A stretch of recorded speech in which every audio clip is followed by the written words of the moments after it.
Darkness rises, and light to meet it. This is not going to go the way you think. Fulfill your destiny. Hey everybody, so there's been a whole bunch of stuff going on around Star Wars The Last Jedi. They're doing press day right now, so I will include some of that in the video, but there were a couple really important quotes from the actors talking about Snoke and what's going on with Rey's character, particularly Daisy Ridley, because she said she would be leaving the Star Wars franchise after Episode 9, so we'll break it down. But if you're finding me for the first time, be sure to subscribe to get everything. There's going to be so much Star Wars stuff coming really soon. There's even probably going to be a trailer or a teaser for the Han Solo movie sometime in the next couple of weeks. That's what people are expecting, just because that movie's coming next year and they haven't released any of the footage yet. But the actor Andy Serkis, who plays Snoke, was doing press just like all the other actors were, and there was this foreign magazine that asked him if he's more powerful than Vader and the Emperor, and without breaking a sweat, he said, "Oh, without question, he has limitless resources. Let's put it that way." Just trying to not be spoilery about it, but also giving you a whole lot of information about where his character's coming from. Then he followed up with a very Yoda-type clarification. So Yoda, very small creature, but one of the most powerful people in the Star Wars universe. So this is how he describes Snoke's appearance and how that syncs up with his power level. He says, "There's a frailty and a damage to Snoke. His face is cleaved in, scars across his mouth, contorted body, but without giving too much away, he is strong. He is the dark end of the Force. He's the leader of the First Order, and he has his own agenda. He's a cruel manipulator." We've talked a little bit about Snoke's backstory and the theory that he comes from the Outer Rim and even outside the galaxy, potentially. There's some clues that point us towards the outer edges of the galaxy. Just the fact that he's not from a place that we've ever been to in the Star Wars universe before. But also that origin of his is quite tragic. Like, very clearly, something significant happened to him to weaken him, but also gave him the power that he wields. So digging into this, then we'll talk about Rey leaving the franchise, because that says a couple big things about her character too, because of the fact that the saga films follow the Skywalker line. But digging back into Snoke's power, so there's that scene that you see in the trailer where he's laying into Rey, and he has that voiceover where it says, "Fulfill your destiny."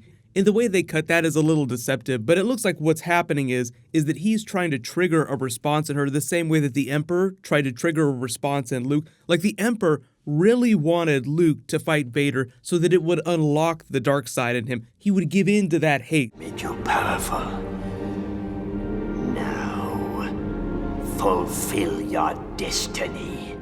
So it sounds like something similar is happening with Rey and Kylo Ren in this throne room scene here.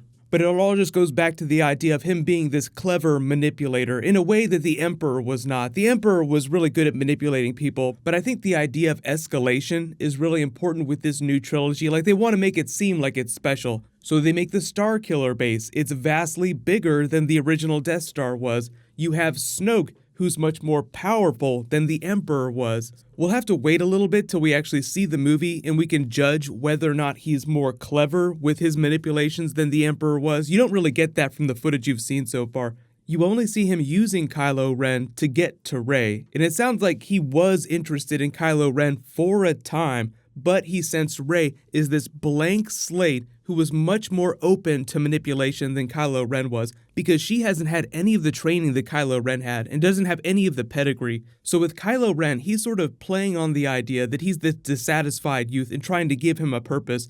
But Rey doesn't have any of the baggage that Kylo Ren has, because he still feels the pull of the light. Like, there's the idea in the trailer that they're implying he's going to try to kill his mother, Princess Leia, but won't be able to do it, and Snoke will be really pissed off with him.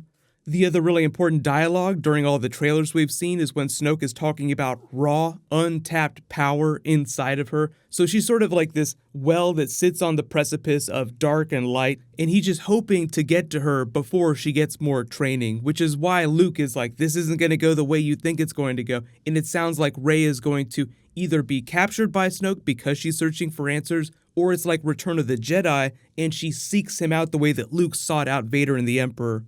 The other funny thing about Snoke's character, or the cool thing depending on how you look at it, is the way he loves opulence. Like he wears those gold flowing robes. His throne room looks much more opulent than Palpatine's throne room. He seems like wherever he did come from, he came from a position of wealth, and he's just obsessed with the trappings of wealth and the power that it brings, along with the literal power that he wields through the Force. But speaking of Snoke's backstory, the Outer Rim territories, they started to talk more about Rian Johnson's new trilogy and the idea that it's just going to take a look at places that we've never been before, characters that we've never seen before. They've started to open the door on non-Jedi Force users a lot more with these new films, so we'll continue to see that in his new trilogy, and it sounds like that's the type of place that Snoke is coming from. Like, he wasn't a Jedi, he wasn't a Sith, he was alive during the events of the original trilogy, but like I said, he comes from a really distant place, the Outer Rim territories, the unknown regions, so it sounds like he had an idea for what the Emperor was doing and was just waiting for his moment, because he would have been a young man while the Emperor was rising to power. So early theory is that during Last Jedi, we'll get a teaser for some of his backstory. They won't completely explain where he came from and what he was doing during the events of the original trilogy, but the new trilogy that Rian Johnson is working on will cover a lot more of the stuff that they tease from that in these new films. So I'm not saying it's going to be a Snoke origin trilogy. They'll just cover characters and things teased related to Snoke and the places that he came from, the regions that we've never been to before. Like there's this crazy, powerful new guy that came from a region of space that we've never seen before. What else is in this region? Stuff like that. But I don't think that we're going to see any of those films until after Episode 9. So it's going to be a while. They're going to be working on the story and the framework for that for quite a while.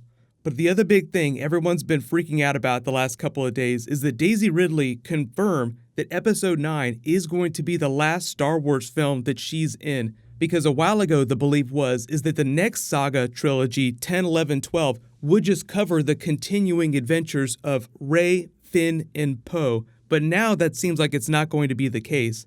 They haven't said anything about them not doing more Skywalker saga films after this saga. There will always be saga films. There'll always be these other films like Rian Johnson's trilogy, which is sort of intended to fill the spaces between the saga films.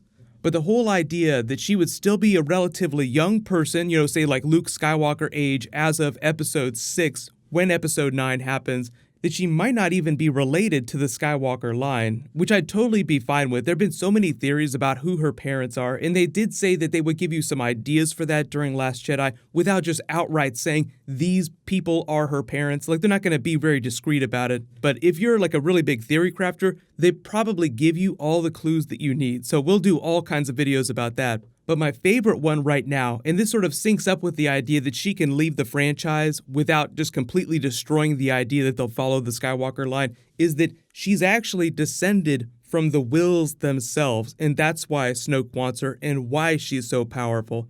Because however you feel about the prequels, there's the idea that Vader, Anakin Skywalker, was created through immaculate conception. They literally caused his birth because they have a will and they wanted to balance the Force. That is some heavy mythology that these new films have not dealt with yet, and I think that's mostly because they want to ramp up to Crazy Town. Like, they want to get people used to the idea of this new Star Wars universe, what it looks like, who the actors are, before they just throw all the mythology at everybody. But let me know in the comments, what do you think happens to Rey at the end of Episode 9 if she leaves the franchise? Leave all your requests for Star Wars bonus videos in the comments below. There is a new round of that IMAX ticket giveaway too. All you have to do to enter is just be a subscriber and leave a Star Wars related comment on the video. Congratulations to the winner from my last big video. T-Dog, please private message me on the back end of my channel so I can get your contact details. You can click here for that last big trailer and the behind the scenes of them practicing their lightsaber fights. And you can click here for brand new Infinity War. Thank you so much for watching. Everybody stay awesome. I'll see you guys tonight.